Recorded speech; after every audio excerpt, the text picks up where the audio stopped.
The suffering left it pretty vague as to what caused the malefactors to come into existence, but it is implied they were always there, just not in this high a number. At the beginning of the suffering, there's a literally groundbreaking earthquake, and the malefactors spill forth. This is referenced in Klim's journal as the Cataclysm, and is the cause of the massive increase in malefactors.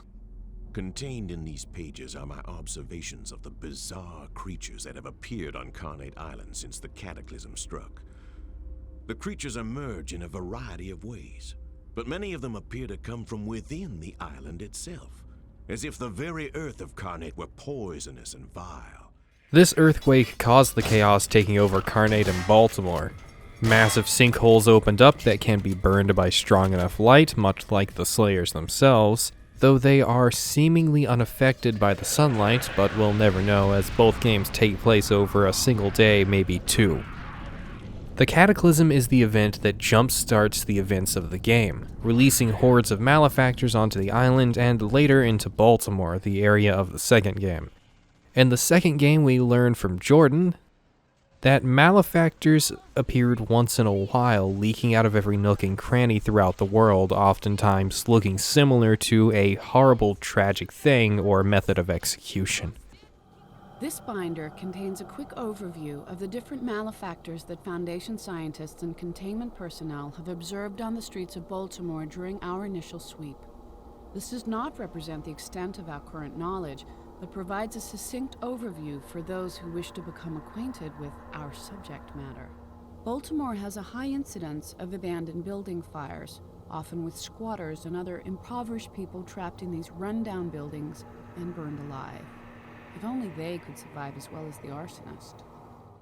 However, when the Cataclysm happened, it let them roam free. This is a horrible thing, and we don't really know what exactly caused it. A working theory I like is that torque is what caused it.